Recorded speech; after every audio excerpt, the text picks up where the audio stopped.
Hello everyone, welcome back to our channel. जैसे कि आपको पता है DSSB TGT नेचुरल साइंस के लिए पहले हम सारे यूनिट्स कर रहे थे। उसके बीच में मैंने आपके लिए MCQ कराने स्टार्ट करा दिए क्योंकि आप लोगों ने कहा कि MCQs के थ्रू ज़्यादा प्रैक्टिस हो पाएगी।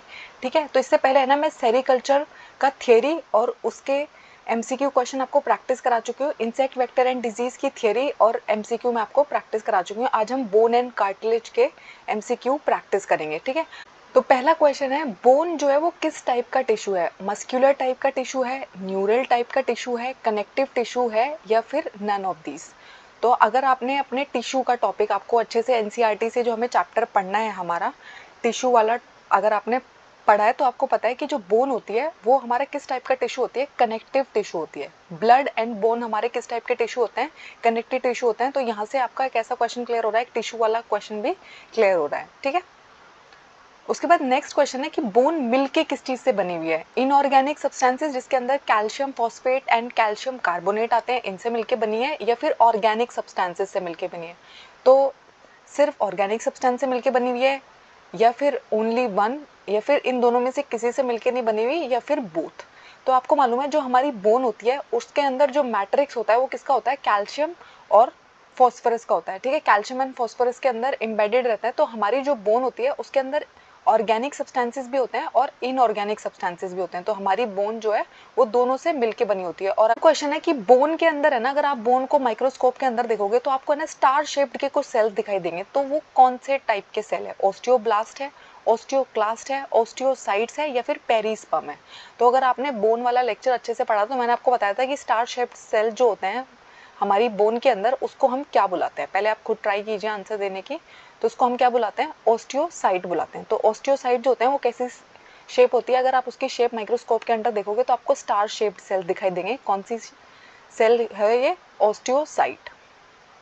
नेक्स्ट क्वेश्चन है, हमारी बोन की है ना आउटर कवरिंग क्या कहलाती है? पेरिकार्डियम कहलाती है, पेरिस्पर्म कहलाती है, पेरिओस्टियम कहलाती है या फिर पेरिकॉन्ड्रियम कहलाती है? ठीक है, तो हर हमारी बॉडी की जो आउटर कवरिंग होती है, प्लांट्स की जो आउटर कवरिंग होती है वो सेल वॉल होती है। ठीक है, ऐसे ही है ना बोन की जो कवरिंग है उसका भी एक स्पेशल नाम होता है। आपको पता है हमारे हार्ट के अराउंड एक कवरिंग होती है, उसका भी एक स्पेशल नाम होता है। हमारे लंग्स के अराउंड, हमारे ब्रेन के अराउंड, इन सब के अराउंड है ना एक आउटर कवरिंग होती है जिसका एक पर्टिकुलर नाम होता है। वैसे ही हमारी बोन की भी एक आउटर कवरिंग होती है, उसका नाम क्या होता है? मैंने आपको थ्योरी लेक्चर में भी पढ़ाया था कि उसको हम क्या बुलाते हैं? पेरियोस्टियम बुलाते हैं। ठीक है, पेरियोस्टियम किसकी आउटर कवरिंग होती है? हमारी बोन की कवरिंग होती है। ठीक है, बोन की आउटर कवरिंग क्या कहलाती है? पेरियोस्टियम कहलाती है। उसके बाद आता है कार्टिलेज। ठीक है, हमें बोन भी पढ़ना था और कार्टिलेज भी पढ़ना था। तो कार्टिलेज की आउटर कवरिंग को हम क्या बोलेंगे? पेरिकॉन्ड्रियम, पेरिस्पर्म, ऑस्टियोन और पेरियोस्टियम। तो पेरियोस्टियम तो ऑप्शन में से कट हो गया क्योंकि आपको मालूम है कि ये बोन की आउटर कवरिंग है। ठीक है, तो सी फॉर कार्टिलेज, सी फॉर कॉन्ड्रियम। ठीक है, तो थोड़ा थोड़ा मैच कर रहा है। तो पेरिकॉन्ड्रियम जो होता है वो हमारे कार्टिलेज की आउटर कवरिंग होती है। हमारे आउटर कवरिंग जो है कार्टिलेज के बाहर की वो क्या कहलाती है? पेरिकॉन्ड्रियम कहलाती है। और हमारे बोन के बाहर की जो आउटर कवरिंग है उसको हम क्या बोलते हैं? पेरियोस्टियम बोलते हैं। अगर आप है ना इन दोनों के बीच में डिफरेंस बिटवीन लिखेंगे खुद से, है ना बोन में क्या डिफरेंस होता है और कार्टिलेज में क्या डिफरेंस होता है, अगर आप उनको लिखोगे तो आपके लिए है ना याद करना बहुत आसान होता है। जैसे हम prokaryotic cell and eukaryotic cell के बीच में जब डिफरेंस पढ़ते हैं तो हमारे लिए बहुत आसान हो जाता है कि क्या चीज़ यहाँ पर प्रेजेंट होती है और क्या चीज़ यहाँ पर एब्सेंट होती है। ऐसे ही जब आप है ना बोन एंड कार्टिलेज का एक डिफरेंस टेबल खुद क्रिएट करेंगे ना तो आपको मालूम होगा कि किसका आउटर कवरिंग क्या कहलाता है। ठीक है, बोन का आउटर कवरिंग पेरियोस्टियम बुलाता है कहता है और कार्टिलेज का आउटर कवरिंग क्या कहलाता है? पेरिकॉन्ड्रियम कहलाता है। ठीक है, नेक्स्ट क्वेश्चन है कि बोन्स के अंदर अगर कोई ब्लड की सप्लाई दे रहा है तो उसको हम क्या बोलते हैं? ऑस्टियोब्लास्ट बोलते हैं, हेवर्सियन कैनाल बोलते हैं, लेमिला बोलते हैं या फिर ओसीन बोलते हैं? ठीक है, तो ऑस्टियोब्लास्ट जो होते हैं वो हमारे बोन फॉर्मिंग सेल होते हैं। ठीक है, ओसेन जो होता है वो बोन प्रोटीन का नाम होता है। बोन प्रोटीन का नाम क्या होता है? ओसेन होता है। तो हेवर्सियन कैनाल, हेवर्सियन कैनाल क्या करती है? ये है ना ब्लड की सप्लाई देती है। आपको पता है हमारे जो कार्टिलेज होता है उसके अंदर है ना ब्लड सप्लाई नहीं होती है। ठीक है, लेकिन हमारी बोन्स के पास ब्लड सप्लाई होती है और उसके यहाँ ब्लड सप्लाई करने का काम कौन करता है? हेवर्सियन कैनाल करता है। उन्होंने पूछा है कि कौन सा प्रोटीन जो है वो हमारी बोन्स के अंदर प्रेजेंट होता है? कैसीन, ओसेन, लैक्टोज या फिर कोंड्रिन प्रोटीन? ठीक है, तो आपको होता है हमारे मिल्क के अंदर है ना कैसीन प्रेजेंट होता है। तो और हमारी बोन्स के अंदर क्या प्रेजेंट होता है? Ocean protein. मैंने अभी आपको बताया था कि हमारी बोन्स के अंदर कौन सा प्रोटीन प्रेजेंट होता है? ओसेन प्रोटीन प्रेजेंट होता है। इसके अंदर जो स्टार शेप्ड सेल होते हैं उसको हम ऑस्टियोसाइट बुलाते हैं। ठीक है, और बोन फॉर्मिंग सेल कौन होती है? ऑस्टियोब्लास्ट होती है। ठीक है, और बोन की आउटर कवरिंग को हम पेरियोस्टम बुलाते हैं। ऐसे आप बार बार रिपीट करोगे ना तो आपको याद रहेगा आसानी से। नेक्स्ट क्वेश्चन है कार्टिलेज के अंदर कौन सा प्रोटीन है। देखो आप ऐसे ऐसे डिफरेंस याद कर सकते हो कि बोन की आउटर कवरिंग क्या कहलाती है, कार्टिलेज की आउटर कवरिंग क्या कहलाती है, बोन के अंदर कौन सा प्रोटीन है, कार्टिलेज के अंदर कौन सा प्रोटीन है। इतने सारे इजी हो जाएगा आपके लिए डिफरेंस बनाना, ठीक है। तो कॉन्ड्रिन, ओसेन, ऑस्टिन, लैक्टोज, ठीक है। तो जो कॉन्ड्रिन प्रोटीन होता है वो किसके अंदर होता है, हमारे कार्टिलेज के अंदर होता है, ठीक है। तो कार्टिलेज के अंदर हमारा कॉन्ड्रिन प्रोटीन है, बोन के अंदर हमारा ओसेन प्रोटीन है, ठीक है। नेक्स्ट है जो मैमल्स होते हैं, हम क्या है, हम मैमल्स की कैटेगरी में आते हैं। हमारे अंदर है ना एक लॉन्ग बोन होती है, ठीक है। तो लॉन्ग बोन है ना, ऐसी कौन सा एक फीचर है जो सिर्फ लॉन्ग बोन, मैमल्स की लॉन्ग बोन का एक कैरेक्टरिस्टिक फीचर है, यानी कि ये जो चीज है ये आपको सिर्फ लॉन्ग बोन में मिलेगी मैमल्स की, ठीक है। ऑस्टियोब्लास्ट आपको सिर्फ लॉन्ग बोन में मिलेंगे, कॉन्ड्रोब्लास्ट मिलेंगे, हेवर्सियन कैनाल मिलेंगी या फिर लैमिला मिलेंगे। तो अगर आप है ना सब ऑर्गेनिजम्स की बोन देखोगे तो उसके अंदर है ना ऑस्टियोब्लास्ट आपको मिलेगा, कॉन्ड्रोब्लास्ट आपको कार्टिलेज के अंदर देखने को मिलेगा, ठीक है। लेकिन जो हेवर्सियन कैनाल होती है जिसका काम होता है ब्लड सप्लाई पहुंचाना, वो सिर्फ है ना मैमल्स की लॉन्ग बोन के अंदर प्रेजेंट होती है, इसलिए बहुत इंपॉर्टेंट हो जाता है ये क्वेश्चन, ठीक है। हेवर्सियन कैनाल, ठीक है, ये सिर्फ लॉन्ग बोन ऑफ मैमल्स में प्रेजेंट होती है।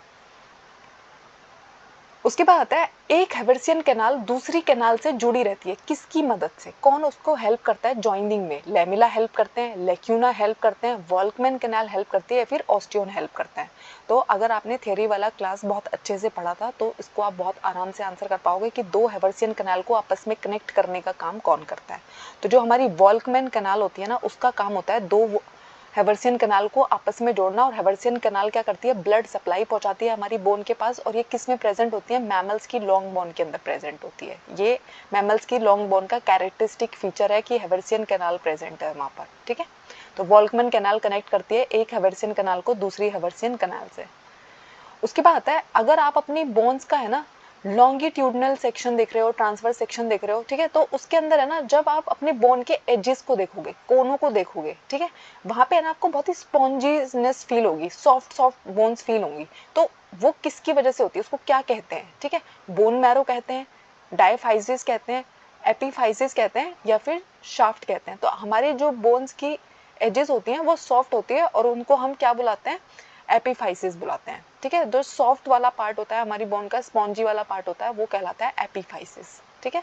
उसके बाद उन्होंने पूछा मिडिल में जो हमारी बोन होती है ना वहां पे एक हार्ड एरिया होता है, सॉफ्ट नहीं होता, हार्ड होता है, ठीक है। जो एजेस थी वो तो सॉफ्ट थी, अब अंदर का जो एरिया है वो कॉम्पैक्ट है, हार्ड है, उसको हम क्या बुलाते हैं, डायफाइसिस बुलाते हैं, एपीफाइसिस बुलाते हैं, येलो बोन मैरो बुलाते हैं या फिर रेड बोन मैरो बुलाते हैं।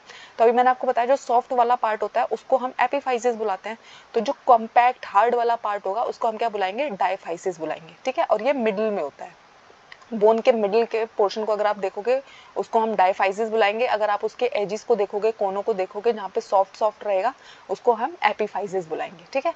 Yellow bone marrow, red bone marrow जो होती है ये अंदर प्रेजेंट होती है और भी इनसाइड, ठीक है, सेंटर में।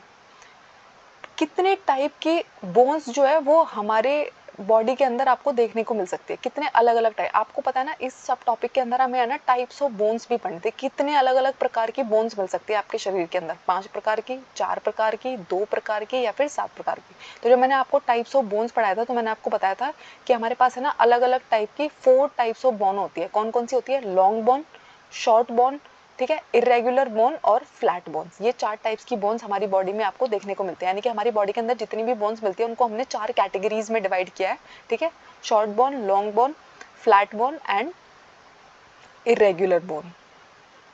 उसके बाद आता है जो हमारे हाथों की और पैरों की बोन्स होती है, रिस्ट और एंकल की जो बोन होती है वो किस टाइप की बोन है, लॉन्ग बोन का एग्जाम्पल है, शॉर्ट बोन का एग्जाम्पल है, फ्लैट बोन का एग्जाम्पल है या फिर इरेगुलर बोन का एग्जाम्पल है। अगर थोड़ा सा क्वेश्चन को डिफिकल्ट करना है तो इसी टाइप का क्वेश्चन पूछेंगे ना, आप ये तो कोई बता देगा कि ये वाली बोन छोटी होती है, ये बड़ी होती है, लेकिन आपको ये भी मालूम होना चाहिए कि वो किस कैटेगरी के अंदर आ रही है। तो हमारी रिस्ट और एंकल की जो बोन्स होती है वो छोटी छोटी होती है और वो किसके अंदर आती है, शॉर्ट बोन के अंदर आती है। तो ये किसके एग्जाम्पल है, शॉर्ट बोन के एग्जाम्पल है। उसके बाद है ना जो क्रेनियम होता है, आपका जो ब्रेन है वो बहुत ही सॉफ्ट ऑर्गन होता है, उसके बाहर एक बहुत हार्ड कवरिंग होती है, बोन्स का एक स्ट्रक्चर बना होता है जिसको हम क्या बुलाते हैं, क्रेनियम बुलाते हैं, ठीक है, जो हमारे ब्रेन को प्रोटेक्ट करता है किसी भी तरीके की चोट से, ठीक है। तो वो किस टाइप की बोन है, लॉन्ग बोन का एग्जाम्पल है, शॉर्ट बोन का एग्जाम्पल है, फ्लैट बोन का एग्जाम्पल है या फिर इरेगुलर बोन का एग्जाम्पल है। तो जो क्रेनियम होता है ना वो हमारा फ्लैट बोन का एग्जाम्पल होता है, ठीक है। क्रेनियम के अंदर हमारी जो बोन है वो किस टाइप की बोन्स है, फ्लैट बोन्स है, लॉन्ग नहीं है, शॉर्ट नहीं है, इरेगुलर नहीं है, ठीक है। और हमारे स्टर्नम के अंदर भी ऐसा होता है। क्रेनियम और स्टर्नम किसके एग्जाम्पल होते हैं, फ्लैट बोन के एग्जाम्पल होते हैं। उसके बाद आता है हमारा जो स्कल और वर्टिब्रे पोड्स है, ठीक है। जो स्कल में छोटी छोटी बहुत सारी हड्डियां मिलके बनी है, वर्टिब्रे पोड्स के अंदर आपको जो बहुत छोटी छोटी हड्डियां दिखती हैं वो है छोटी छोटी, लेकिन जरूरी नहीं है कि वो शॉर्ट बोन हो। तो वो किस टाइप की बोन है, लॉन्ग बोन है, शॉर्ट बोन्स है, इरेगुलर बोन्स है या फिर फ्लैट बोन्स है। तो आपको ध्यान रखना है, बहुत ही अच्छा क्वेश्चन है कि हमारे जो स्कल और वर्टिब्रे पोड्स होते हैं वो किस टाइप के बोन होते हैं, इरेगुलर बोन होते हैं, ठीक है। इरेगुलर बोन के अंदर आते हैं, ठीक है। और हमारे शॉर्ट बोन्स के अंदर कौन आते हैं, हमारे रिस्ट और एंकल्स की जो बोन है वो हमारे शॉर्ट बोन के अंदर आती है। उसके अलावा जो हमारा क्रेनियम और स्टर्नम है वो किसके अंदर आते हैं, हमारे फ्लैट बोन के अंदर आते हैं। उसके बाद हमारा जो रेडियस और अल्ना है वो किस टाइप की बोन है, इरेगुलर बोन है, फ्लैट बोन है, शॉर्ट बोन है या फिर लॉन्ग बोन है। तो देखो हमने हर टाइप की बोन पढ़ ली, अब क्या बच गई है, हमारी लॉन्ग बोन बच गई है, ठीक है। तो रेडियस और अल्ना जो होते हैं वो हमारी लंबी हड्डियों के एग्जाम्पल है, बड़ी बड़ी लंबी लंबी हड्डियां जो होती है वो रेडियस और अल्ना होती है, ठीक है। तो लॉन्ग बोन का एग्जाम्पल है। हमारे हाथ और पैरों में जो बड़ी बड़ी हड्डियां होती है ना, जो एक पार्ट से दूसरा पार्ट हमारे एल्बो पे कनेक्टेड है, तो ये जो दो लंबी लंबी हड्डियां, ये किसका एग्जाम्पल है, लॉन्ग बोन के एग्जाम्पल है ये। उसके बाद आता है हम ह्यूमन रिब्स के अंदर आपको कितनी बोन्स देखने को मिलेंगे। हमारा जो रिब्स है, जिसका काम क्या होता है हमारी बॉडी में, हमारे जो लंग्स है जो बहुत ही सॉफ्ट और स्पॉन्जी होते हैं उनको प्रोटेक्ट करना। कोई भी एक्सीडेंट हो, कोई भी चोट लगे, हम नीचे गिर जाए, ठीक है, वो बेलून की तरह इतने सॉफ्ट होते हैं, तो वो है ना कोलैप्स कर सकते हैं। तो उनको है ना प्रोटेक्ट करने का काम कौन करते हैं, हमारे रिब्स करते हैं, ठीक है। तो रिब्स हमारे पास कितनी प्रेजेंट होती है, कितनी बोन्स प्रेजेंट है हमारे रिब्स के अंदर, 20, 24, 12 या फिर 33, ठीक है। ये हमारे एनसीईआरटी से लिया गया क्वेश्चन है। तो जो टोटल बोन्स होती हैं हमारे रिब्स के अंदर वो होती है 24, और अगर पेयर्स पूछ ली जाए तो होते हैं 12 पेयर्स। तो मैंने यहाँ पे पेयर्स नहीं पूछा है, मैंने आपसे बोन्स पूछी है। तो आप कंफ्यूज हो सकते हो कि पेयर पूछा है कि बोन्स पूछी है, तो आपको देखना है क्वेश्चन में, ठीक है। तो क्योंकि मैंने 12 को भी ऑप्शन में डाला है, तो पेयर्स नहीं पूछे हैं, सिर्फ हमने क्या पूछा है कि टोटल बोन्स कितनी होती है। तो हमारे रिब्स के पास है ना 24 टोटल बोन होती है, 12 एक साइड पे होती है, 12 दूसरी साइड पे होती है, ठीक है। तो 12 पेयर होते हैं और 24 टोटल बोन्स होती हैं। काम क्या होता है, हमारे लंग्स को प्रोटेक्ट करना।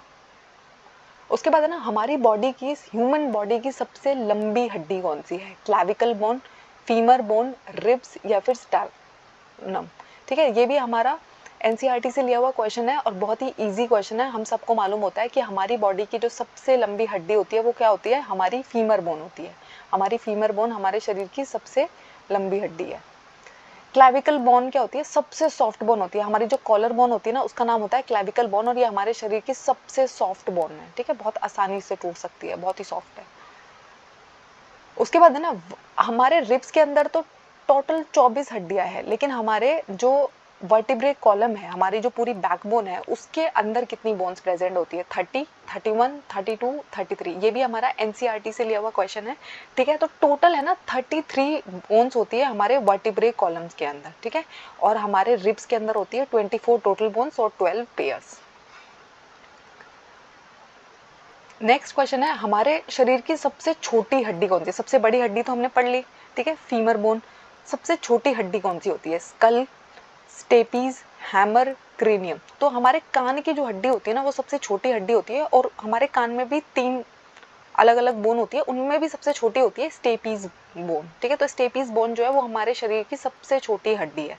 सबसे सॉफ्ट कौन है, क्लैविकल, कॉलर बोन जिसको कहते हैं, ठीक है। सबसे स्ट्रॉन्ग कौन है, ठीक है, तो वो कौन होती है, हमारी फीमर बोन होती है, और सबसे लंबी भी वही है, ठीक है। नेक्स्ट है अडल्ट ह्यूमन के अंदर कितनी टोटल बोन्स होती है, 305, 302, 205 और 206। तो हमारे शरीर में ना टोटल कितनी हड्डियां होती है, 206 टाइप की हड्डियां होती है। तो अगर आपको मुन्ना भाई एमबीबीएस मूवी का डायलॉग याद है, वो कहते हैं कि हम हड्डी तोड़ने के टाइम पे सोचते भी नहीं कि 206 तो अलग अलग टाइप की हड्डियां ही हमारे शरीर में मौजूद होती हैं, ठीक है। तो 206 हमारी टोटल बोन होती है। जब बच्चा पैदा होता है उसके पास है ना ज्यादा बोन होती है, ठीक है, उसकी बोन ज्यादा होती है। धीरे धीरे है ना वो क्या करती है, आपस में फ्यूज होती रहती है और कम रह जाती है। अडल्ट के पास कितनी होती है, 206 होती है। उसके बाद है ना बोन बनती कौन से वाले टाइप ऑफ सेल से, यानी कि आपकी जो बोन होगी उसमें मेजर सेल कौन सा होगा, कॉन्ड्रोसाइट होगा, ऑस्टियोसाइट होगा, कॉन्ड्रिन होगा या पेरिस्पर्म होगा। तो आपको पता है बोन से रिलेटेड जो वर्ड होता है वो ऑस्टियो होता है, ठीक है। तो यहाँ पे जो एग्जाम्पल है उसके अंदर क्या है, ऑस्टियोसाइट। ठीक है, तो ऑस्टियोसाइट क्या होती है, हमारी जो पूरी की पूरी बोन होती है वो ऑस्टियोसाइट से बनी होती है। हमारा जो कार्टिलेज है वो किस टाइप की सेल से बना है, तो देखो इनका आउटर कवरिंग क्या है, इनके अंदर प्रोटीन कौन सा है और इनके अंदर सेल कौन सी है, तीन डिफरेंस तो मैंने आपको बता दिए। ठीक है, तो हमारा जो कार्टिलेज होता है वो किससे मिलकर बना हुआ है, लैमेला से मिलकर बना हुआ है, हैवर्सियन से मिलकर बना हुआ है, कॉन्ड्रोसाइट से मिलकर बना है या ऑस्टियोसाइट। हमारा बोन होता है वो बना होता है ऑस्टियोसाइट से और हमारा जो कार्टिलेज है वो बना हुआ है कॉन्ड्रोसाइट से। ठीक है, और यहाँ पे प्रोटीन भी कौन सा होता है, कार्टिलेज में कॉन्ड्रिन प्रोटीन होता है और ऑस्टियोसाइट में कौन सा, बोन के अंदर कौन सा प्रोटीन होता है, ओसेन प्रोटीन होता है। ठीक है, तो कॉन्ड्रोसाइट से मिलकर बना है हमारा कार्टिलेज और ऑस्टियोसाइट से मिलकर बनी है हमारी बोन। अब आपको है ना कार्टिलेज के टाइप बताना है कि इनमें से कौन कौन सा टाइप का कार्टिलेज होता है या नहीं होता है। तो hyaline cartilage, chondrin cartilage, fibro cartilage and elastic cartilage. तो जैसे बोन्स के 4 टाइप होते हैं वैसे कार्टिलेज के 3 टाइप होते हैं। ठीक है, तो हाइलिन कार्टिलेज टाइप का टाइप हमने पढ़ा है, फाइब्रो कार्टिलेज पढ़ा है, इलास्टिक कार्टिलेज पढ़ा है। तो ये जो 3 टाइप है ये क्या है, हमारे कार्टिलेज के टाइप है। तो ओनली 1, 3 एंड 4 कॉन्ड्रिन कार्टिलेज कोई कार्टिलेज नहीं होता है। ठीक है, हाइलिन होता है, फाइब्रो कार्टिलेज होता है, इलास्टिक कार्टिलेज होता है। और बोन्स हमारे टाइप्स में कितने टाइप में डिवाइडेड है, 4 टाइप्स में डिवाइडेड है। और हमारा जो कार्टिलेज है वो कितने टाइप में डिवाइडेड है, 3 टाइप में डिवाइडेड है। ये भी एक डिफरेंस हो गया है, ये हमारा 4th पॉइंट हो गया है डिफरेंस का। ठीक है, तो मेरे को है ना बोन एंड कार्टिलेज में आपको इतने सारे डिफरेंसेस मिल गए हैं। उसके बाद है हमारा जो एम्ब्रॉयनिंग स्केलेटल होता है वो कौन से टाइप के स्केलेटल से बना होता है, यानी कि जो बच्चा होता है जब वो एम्ब्रियो स्टेज में होता है तो उसका जो पूरा स्केलेटल बना होता है वो कार्टिलेज का बना होता है। तो कौन से टाइप के कार्टिलेज का बना होता है, fibro cartilage, elastic cartilage, hyaline cartilage या फिर कॉन्ड्रिन कार्टिलेज। तो आपको मालूम है कि हमारा जो एम्ब्रियोनिक स्केलेटल है, बच्चा जो एम्ब्रियो स्टेज में है उसका पूरा जो स्केलेटन बना होता है वो हाइलिन कार्टिलेज से बना होता है। लेटर ऑन ये बोन्स में कन्वर्ट होना शुरू हो जाता है, इसलिए जब बेबी पैदा होता है तो वो बहुत सॉफ्ट होता है। ठीक है, उसकी बोन्स जो होती है वो बहुत सॉफ्ट होती है क्योंकि वो उस टाइम भी है ना कार्टिलेज फॉर्म में ज़्यादा है, धीरे धीरे उसकी बोन में ओसिफिकेशन होता है। उसके बाद है ना कार्टिलेज किस किस चीज़ से मिलकर बना होता है, कार्टिलेज के अंदर आपको क्या क्या प्रेजेंट मिलेगा, chondrocyte, collagen, elastic fibres, only 2, only 1 and 2, all of the above and only 3। तो जो हमारा कार्टिलेज होता है उसके पास जो सेल्स होते हैं वो कॉन्ड्रोसाइट होते हैं और उसके पास है ना कोलेजन और इलास्टिक फाइबर्स भी होते हैं। तो ऑल ऑफ दी अबव ये तीनों से मिलके बना होता है हमारा कार्टिलेज। किससे, कॉन्ड्रोसाइट जो टाइप्स ऑफ सेल्स है, कॉन्ड्रिन हमारा प्रोटीन है, कोलेजन भी हमारे कार्टिलेज में प्रेजेंट होता है और इलास्टिक फाइबर्स भी प्रेजेंट होते हैं। उसके बाद है हाइलिन कार्टिलेज किससे बना है, टाइप 1 कोलेजन आपको देखने को मिलेगा, टाइप 2 कोलेजन देखने को मिलेगा, ऑस्टियोब्लास्ट देखने को मिलेंगे, कॉन्ड्रोसाइट देखने को मिलेंगे। तो जो हमारा हाइलिन कार्टिलेज होता है वो टाइप 2 कोलेजन से बना होता है, उसका सबसे मेजर जो कोलेजन आपको देखने को मिलेगा वो क्या होगा, टाइप 2 कोलेजन होगा। ठीक है, उसके अलावा हाइलिन कार्टिलेज के पास हमारा मेनली होता है टाइप 2 कोलेजन। अगर आप फाइब्रो कार्टिलेज की बात करोगे उसके पास है ना type 1 and 2 white collagen fibre majorly देखने को मिलता है, उसके पास है ना 1 एंड 2 दोनों होंगे। और इलास्टिक के पास होगा टाइप 2 इलास्टिक फाइबर। ठीक है, तो मोस्टली है ना आपको ये ध्यान रखना है कि किसके पास कौन से वाला फाइबर प्रेजेंट है। ठीक है, तो हाइलिन के पास है टाइप 2 कोलेजन, इलास्टिक के पास है type 2 elastic fibre and fibro cartilage के पास है type 1 and 2 collagen fibre. Next question है, हाइलिन कार्टिलेज जब हम और फाइब्रस कनेक्टिव टिश्यू जब बोन में कन्वर्ट हो जाते हैं तो इस प्रोसेस को हम क्या कहते हैं, यानी कि जो हमारा पूरा एम्ब्रियोनिक स्टेज था जो हाइलिन कार्टिलेज से बना हुआ था या फिर फाइब्रस कनेक्टिव टिश्यू से मिलकर बना हुआ था वो बोन में कन्वर्ट हो गया, तो इस प्रोसेस को हम क्या कहते हैं, रिसॉर्प्शन कहते हैं, इजेशन कहते हैं, ओसिफिकेशन कहते हैं या फिर इमल्शन कहते हैं। तो इस प्रोसेस को हम कहते हैं बोन ओसिफिकेशन। ठीक है, क्योंकि बोन में कन्वर्ट हो रहा है। नेक्स्ट है कि हमारी जो बोन फॉर्मिंग सेल होती है जो बोन्स को बनाने में मदद करती है उसको हम क्या बोलते हैं, ऑस्टियोक्लास्ट कहते हैं, कॉन्ड्रोसाइट कहते हैं, ऑस्टियोब्लास्ट कहते हैं, फिर ऑस्टियोसाइट कहते हैं। ठीक है, तो कॉन्ड्रोसाइट तो कार्टिलेज के अंदर प्रेजेंट होती हैं, ऑस्टियोसाइट बोन्स के अंदर प्रेजेंट होती है, लेकिन ऑस्टियोसाइट बनती किससे, ऑस्टियोब्लास्ट सेल से। तो बोन को बनाने में जो सेल्स मदद करते हैं जिससे बोन का फॉर्मेशन स्टार्ट होता है वो क्या होते हैं, ऑस्टियोब्लास्ट सेल होते हैं। जब ये मैट्रिक्स के अंदर एम्बेडेड हो जाते हैं तो ये किसमें कन्वर्ट हो जाते हैं, ऑस्टियोसाइट में कन्वर्ट हो जाते हैं। ठीक है, और जब इनके अंदर से है ना कैल्शियम रिलीज होने लग जाए, क्योंकि बॉडी में है ना ब्लड में उसकी ज़रूरत है कैल्शियम लेवल मेंटेन करने के लिए, सीरम में कैल्शियम लेवल मेंटेन करने के लिए, तो वो किस में कन्वर्ट हो जाती है, ऑस्टियोक्लास्ट टाइप ऑफ सेल्स में कन्वर्ट हो जाते हैं। ठीक है, 3 टाइप की सेल्स आपको हमारी बॉडी में मिलेंगी। ठीक है, बोन्स के अंदर ऑस्टियोसाइट, ऑस्टियोब्लास्ट एंड ऑस्टियोक्लास्ट, ठीक है। तो उसके बाद हमारा जो 31st क्वेश्चन है वो है कि जो बोन रिसॉर्प्शन होता है, ठीक है, हमें बोन्स पढ़नी थी, उसके टाइप्स पढ़ने थे, कार्टिलेज के टाइप्स पढ़ने थे, ठीक है। उसके बाद हमें बोन ओसिफिकेशन पढ़ना था एंड बोन रिसॉर्प्शन पढ़ना था, ये हमारे सब टॉपिक्स थे। तो जो बोन रिसॉर्प्शन का प्रोसेस होता है, ठीक है, उसमें कौन सी सेल सबसे ज़्यादा इन्वॉल्व होती है? ऑस्टियोब्लास्ट, ऑस्टियोक्लास्ट, ऑस्टियोसाइट, कॉन्ड्रियोसाइट, यानी कि बोन रिसॉर्प्शन में इस सेल का बहुत ज़्यादा रोल प्ले होता है। इसका आंसर देने की ट्राई खुद कीजिए पहले।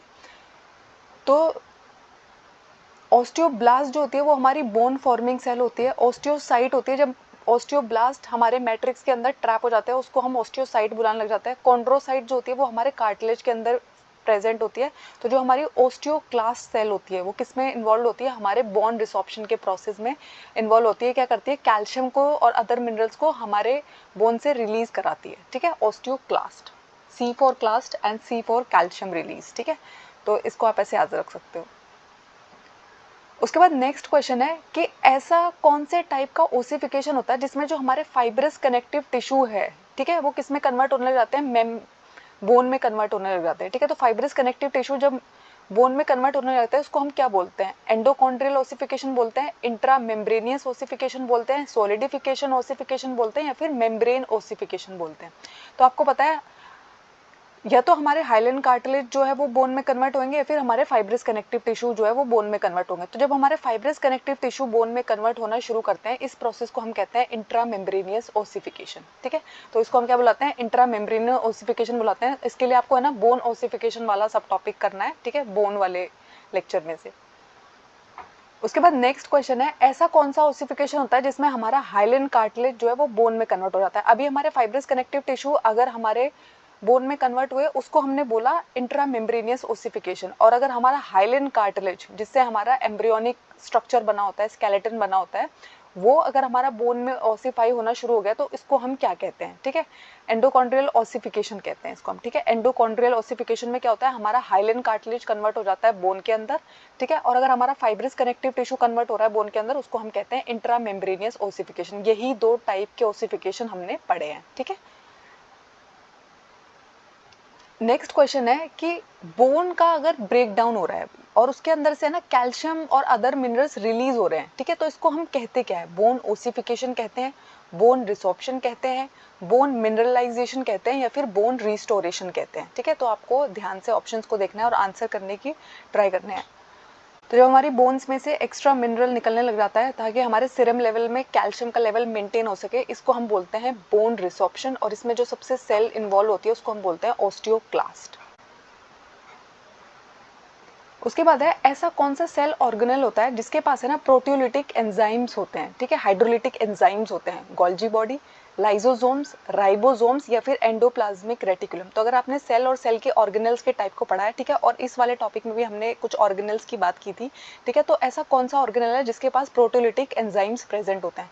तो आपको मालूम है जो हमारा लाइसोसोम होता है उसके पास बहुत ज़्यादा हाइड्रोलिटिक एंजाइम होते हैं, और वो है ना हमारी बॉडी में एक्स्ट्रा जो सेल्स होते हैं, डेड एंड डिकेइंग सेल्स होते हैं, उनको क्लीन करने का काम करता है। इसलिए लाइसोसोम को डाइजेस्टिव बैग भी बुलाया जाता है और सुसाइडल बैग भी बुलाया जाता है, क्योंकि जितने भी अंदर लीकिंग वाले एक्स्ट्रा मरे हुए सेल होते हैं उन सबको ये अपनी बॉडी के अंदर कर लेता है और उनको डाइजेस्ट कर देता है। इसलिए इसका नाम क्या है? डाइजेस्टिव बैग भी है और सुसाइडल बैग भी, क्योंकि उन सबको खाने के बाद ये खुद को भी किल कर लेता है ना, तो इसलिए इसको सुसाइडल बैग भी कहते हैं। तो लाइसोसोम कहते हैं यहाँ पे। आप ये एक बार DSSB ने पूछा हुआ है कि डाइजेस्टिव बैग किसको बोलते हैं, ठीक है, तो लाइसोसोम को कहते हैं। उसके बाद है कि बोन रिसॉर्प्शन का जो प्रोसेस होता है उसको मेनली करती तो है हमारी ऑस्टियोक्लास्ट सेल, ठीक है, लेकिन जो पैराथायरॉयड हार्मोन रिलीज होता है उसका जो बाइंडिंग, मतलब वो जाके कहाँ कौन सी सेल पे बाइंड होगा ना, उसका जो रिसेप्टर है वो किस सेल पे प्रेजेंट होता है? वो ऑस्टियोक्लास्ट सेल पे प्रेजेंट नहीं होता है, कॉन्ड्रोसाइट पे होता है, ऑस्टियोसाइट पे होता है, ऑस्टियोब्लास्ट पे होता है, या फिर ऑस्टियोक्लास्ट पे होता है। तो कॉन्ड्रोसाइट तो बोन्स में प्रेजेंट ही नहीं होते, वो कहाँ पे प्रेजेंट होता है? कार्टिलेज में प्रेजेंट होते हैं, ठीक है। और ऑस्टियोक्लास्ट भी नहीं हो सकता क्योंकि वो तो मैंने क्वेश्चन में ही लिख दिया है कि ऑस्टियोक्लास्ट सेल के पास तो इसका रिसेप्टर है ही नहीं। तो बचे कौन? ऑस्टियोसाइट और ऑस्टियोब्लास्ट। तो जो हमारा ऑस्टियोब्लास्ट सेल होता है उसके ऊपर रिसेप्टर प्रेजेंट होता है हमारे पैराथायरॉयड हार्मोन को, वो जाके इससे बाइंड करता है, फिर यहाँ से और साइटोकाइनिन्स को रिलीज करता है, और साइटोकाइनिन रिलीज करके एक्टिवेट करते हैं कुछ और हार्मोन्स को, और फिर जाके क्या होता है हमारी ऑस्टियोक्लास्ट सेल के अंदर से मिनरल्स रिलीज होने स्टार्ट हो जाते हैं, ठीक है। तो इसको हम क्या बोलते हैं, ऑस्टियोब्लास्ट। ऑस्टियोब्लास्ट को ऐसा सेल होता है, बोन फॉर्मिंग सेल होता है, बोन फॉर्मेशन में हमारी हेल्प जो सेल करता है वो भी कौन सा होता है, ऑस्टियोब्लास्ट। और हमारा पैराथायराइड हार्मोन का रिसेप्टर भी कहाँ पर प्रेजेंट होता है, ऑस्टियोब्लास्ट सेल के ऊपर प्रेजेंट होता है। उसके बाद है कि जब ये मिनरल्स हमारी बॉडी से बाहर निकल रहे हैं, उसके लिए हमारी बोन का डिस्ट्रक्शन है, तभी तो कैल्शियम रिलीज हो पाएगा, बाकी के जो सॉल्ट है वो रिलीज हो पाएंगे। ठीक है, तो कौन से ऐसे एसिड्स हैं जो प्रेजेंट होते हैं, tartaric acid, citric acid, lactic acid या फिर बोथ 2 और 3। तो जब मैंने आपको ये थ्योरी क्लास कराई थी तो मैंने आपको बताया था कि 2 ऐसे एसिड प्रेजेंट है, तो कौन है, सिट्रिक एसिड और लैक्टिक एसिड। ठीक है, तो सिट्रिक एसिड और लैक्टिक एसिड जो होते हैं वो हमारी हेल्प करते हैं डिस्ट्रक्शन में। क्वेश्चन है कि ऐसा कौन सा विटामिन होता है जो हमारी बोन हेल्थ को मेंटेन करने में हमारी हेल्प करता है, vitamin A, vitamin B, vitamin C, vitamin D. तो आपको पता है हमारे जो बोन्स होते हैं उनके लिए है ना हमारे विटामिन बहुत इंपॉर्टेंट रोल प्ले करते हैं, और बोन हेल्थ में जो सबसे इंपॉर्टेंट होता है और हमारी टीथ हेल्थ में जो सबसे ज़्यादा इंपॉर्टेंट होता है वो होता है हमारा विटामिन डी। ठीक है, विटामिन डी, मैंने ना विटामिन के ऊपर आपको एक क्लास कराई हुई है। ठीक है, D+B के प्लेलिस्ट में मैंने उसे डाला हुआ है, वो ज़रूर देखिएगा। उसमें मैंने आपको इनके सबके साइंटिफिक नेम बताएं, तो विटामिन डी का साइंटिफिक नेम मुझे कमेंट्स में लिख के बताइएगा। ठीक है, क्योंकि आपके विटामिन से है ना जीके में भी क्वेश्चन आता है और आपसे साइंस में भी क्वेश्चन पूछ लिया जाता है। ठीक है, तो जब बोन की ग्रोथ हो रही होती है, तो अगर है ना बोन की लंबाई बढ़ रही है, तो इस प्रोसेस को हम क्या कहते हैं, अगर है ना मेरी बोन में ग्रोथ हो रही है जो किस में हेल्प कर रही है, मेरी बोन की लंबाई की बढ़ने में मदद कर रही है, तो उसको हम क्या बोलते हैं, लॉन्गिट्यूडनल ग्रोथ कहते हैं, ट्रांसवर्स ग्रोथ कहते हैं, इंटरस्टिशियल ग्रोथ कहते हैं या फिर अपोजिशनल ग्रोथ कहते हैं। तो जब है ना हमारी बोन की लंबाई बढ़ती है, ठीक है, तो इस प्रोसेस का एक नाम होता है, स्पेशल नाम होता है, वो नाम क्या है, इंटरस्टिशियल ग्रोथ की बात हो रही है। इंटरस्टिशियल ग्रोथ हो रही होती है तो उसको हम क्या कहते हैं, हमारी जो बोन है उसकी लंबाई बढ़ रही है, लेंथ में इंक्रीज हो रही है, हमारी हड्डी की लंबाई बढ़ रही है, तो इसको हम कहते हैं इंटरस्टिशियल ग्रोथ। ठीक है, उसके बाद है कि बोन ग्रोथ मतलब आपकी हड्डियों की जो है ना वो ग्रोथ हो रही है, लेकिन इस बार है ना उसकी लंबाई बढ़ने पे हमारा ध्यान नहीं है, उसकी चौड़ाई बढ़ने पे, उसकी थिकनेस यानी कि वो और ज्यादा मोटी होए, चौड़ी होए। ठीक है, उसके लिए जो ग्रोथ होती है उसको हम क्या कहते हैं, longitudinal growth, transverse growth, interstitial growth या फिर ए पोजिशनल ग्रोथ। तो जब है ना हम लंबाई बढ़ाना चाहते हैं उसको हम कहते हैं इंटरस्टिशियल ग्रोथ, जिसमें है ना अंदर से ही हड्डी की फ्रॉम विद इन ये जो है ग्रोथ बढ़ाती है। और अगर हम चौड़ाई की बात कर रहे हैं तो ए पोजिशनल ग्रोथ की बात होती है। ठीक है, तो ए पोजिशनल ग्रोथ में क्या होता है, आपकी चौड़ाई बढ़ रही होती है, आपकी हड्डी की चौड़ाई बढ़ रही होती है। उसके बाद है ऑस्टियोक्लास्ट सेल, जो हमारी बोन रिसॉर्प्शन में हेल्प करती है। मैंने आपको बताया ना सबसे मेजर सेल जो होती है बोन रिसॉर्प्शन के प्रोसेस में, उसके अंदर कितने न्यूक्लियस होते हैं ये क्वेश्चन पूछा है। एक न्यूक्लियस होता है, 2 होते हैं, बहुत सारे न्यूक्लियस होते हैं या फिर बिना न्यूक्लियस के होती है। तो आपको पता है जो ऑस्टियोक्लास्ट सेल होती है, मैंने आपको कई बार बताया था थियोरी क्लास में, मल्टी न्यूक्लिएटेड सेल है ये। ठीक है, बहुत सारे न्यूक्लियस इसके पास प्रेजेंट है, मल्टी न्यूक्लिएटेड सेल होती है। कौन सी सेल, हमारी ऑस्टियोक्लास्ट सेल, जो सबसे इंपॉर्टेंट रोल प्ले करती है हमारे बोन रिसॉर्प्शन के प्रोसेस में। ठीक है, नेक्स्ट क्वेश्चन है, ऐसा कौन सा कार्टिलेज होता है जिसकी अपीयरेंस है ना बहुत ही शाइनिंग होती है, ग्लासी सी अपीयरेंस होती है, ग्लॉसी सा अपीयरेंस होता है, क्योंकि इसके अंदर है ना फाइबर्स प्रेजेंट नहीं है, जिसकी वजह से इसका जो अपीयरेंस है वो बहुत ही शाइनिंग है, बहुत ही ग्लॉसी है। ठीक है, तो chondrin cartilage, fibro cartilage, elastic cartilage and hyaline cartilage. तो आपको पता है कॉन्ड्रिन कार्टिलेज नाम का कोई कार्टिलेज ही प्रेजेंट नहीं होता है। ठीक है, तो ऐसा किस्म के अंदर होता है, हाइलिन कार्टिलेज के अंदर होता है। हाइलिन कार्टिलेज जो होता है वो बहुत ही ग्लॉसी, बहुत ही शाइनी दिखाई देता है, क्यों, क्योंकि उसके अंदर है ना फाइबर्स प्रेजेंट नहीं होते हैं। ठीक है, और कौन से टाइप के कोलेजन से बना होता है, ये टाइप 2 कोलेजन से बना होता है। हमारा जो हाइलिन कार्टिलेज होता है वो टाइप 2 कोलेजन से बना हुआ है। नेक्स्ट क्वेश्चन है, ऐसा कौन सा कार्टिलेज होता है जिसकी वजह से हमारा जो नोज है, हमारे जो नोज की टिप है वो बनी हुई है, हमारा जो कान है उसके जो पिन्ना और लोब वाला रीजन है जो जो कार्टिलेज इनसे मिलके बना हुआ है। ठीक है, और एपिग्लोटिस, यानी कि इन सब ऑर्गन्स में कौन सा कार्टिलेज यूज हुआ है, हमारा जो एपिग्लोटिस है उसके अंदर कौन सा कार्टिलेज प्रेजेंट है, हमारी जो टिप है नोज की उसमें कौन सा कार्टिलेज प्रेजेंट है, और लोब्स और पिन्ना में हमारे ईयर के कौन सा कार्टिलेज प्रेजेंट है, chondrin cartilage, fibro cartilage, elastic cartilage या फिर हाइलिन कार्टिलेज। तो मैंने आपको अभी बताया कॉन्ड्रिन कार्टिलेज कोई कार्टिलेज ही नहीं होता है। ठीक है, तो हमारा जो इलास्टिक कार्टिलेज होता है उस सब से मिलके बने हुए हैं हमारे ये body parts, organs. Next question है, ऐसा कौन सा कार्टिलेज है जो आर्टिकुलेटिंग सरफेस, आर्टिकुलेटिंग वर्ड का मतलब होता है मूवमेंट में हेल्प करना, यानी कि आपका नी जो है वो मूव कर पा रहा है, उसका जो मूवमेंट है वो किस कार्टिलेज की प्रेजेंस की वजह से, हमारा बैकबोन और प्यूबिक एरिया जो होता है वहाँ पे कौन सा कार्टिलेज प्रेजेंट है। तो chondrin cartilage, fibro cartilage, elastic cartilage और हाइलिन कार्टिलेज। तो ये सब है ना हमारे बॉडी के जो आर्टिकुलेशन में हेल्प करने वाला कार्टिलेज है वो कौन है, फाइब्रो कार्टिलेज है, ठीक है। और इलास्टिक कार्टिलेज कहाँ पे प्रेजेंट है, हमारे जो नोज की टिप है, हमारे जो ईयर पिन्ना है, ठीक है, यहाँ पे कौन सा कार्टिलेज प्रेजेंट है, इलास्टिक कार्टिलेज प्रेजेंट है, ठीक है।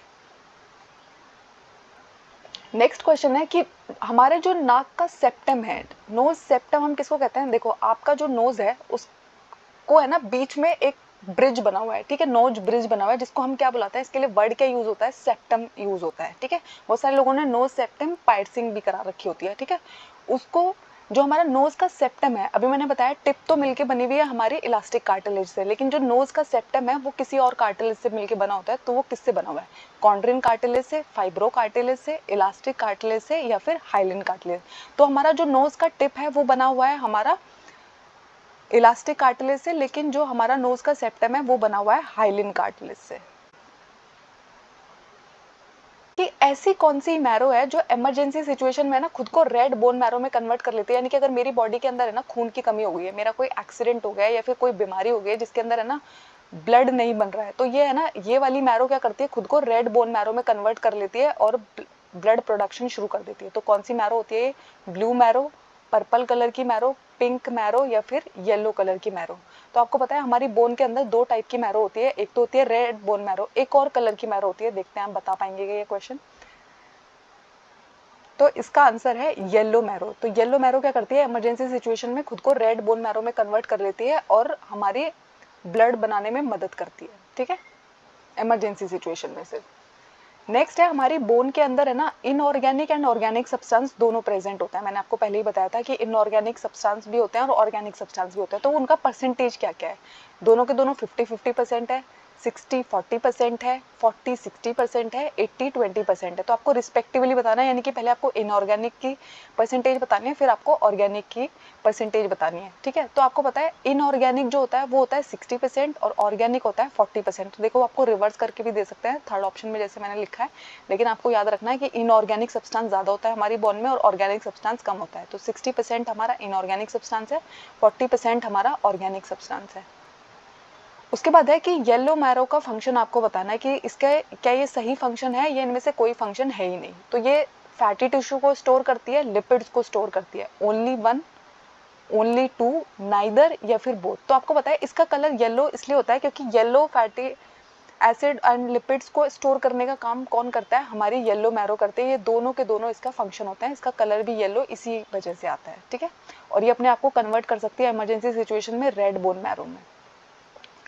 उसके बाद नेक्स्ट क्वेश्चन है हमारी रेड बोन मैरो का फंक्शन क्या होता है, रेड ब्लड सेल्स को बनाना, वाइट ब्लड सेल्स को बनाना, प्लेटलेट्स को बनाना। सारे के सारे सही हैं, कोई भी सही नहीं है, ओनली 1 and 3, ओनली 2 and 3। तो आपको पता है रेड बोन मैरो क्या करती है, हमारे ब्लड प्रोडक्शन में हेल्प करती है। और हमारे ब्लड के अंदर दो कंपोनेंट होते हैं, एक होता है प्लाज्मा और एक होता है सस्पेंडेड पार्टिकल, ठीक है। तो प्लाज्मा और सस्पेंडेड पार्टिकल में कौन कौन आते हैं, हमारे WBC, RBC एंड प्लेटलेट्स। तो ये सारे के सारे फंक्शन किसके हैं, हमारी रेड बोन मैरो के हैं, ठीक है। और रेड बोन मैरो हमारी ब्लड प्रोडक्शन में हेल्प करती है। थैंक यू, आई होप आपको इस वीडियो में कोई डाउट नहीं है। अगर कोई डाउट है मुझे कमेंट्स में ज़रूर बताइएगा। इससे पहले मैं आपको सेरिकल्चर के MCQ करा चुकी हूँ, इंसेक्ट वेक्टर एंड डिजीज़ के MCQ करा चुकी हूँ। हमने टोटल 50 क्वेश्चंस कंप्लीट कर लिए। हमारे चैनल को अपने फ्रेंड्स के साथ शेयर कीजिएगा, सब्सक्राइब कीजिएगा, लाइक कीजिएगा और जो भी आपका फीडबैक है वो मुझे ज़रूर दीजिएगा। थैंक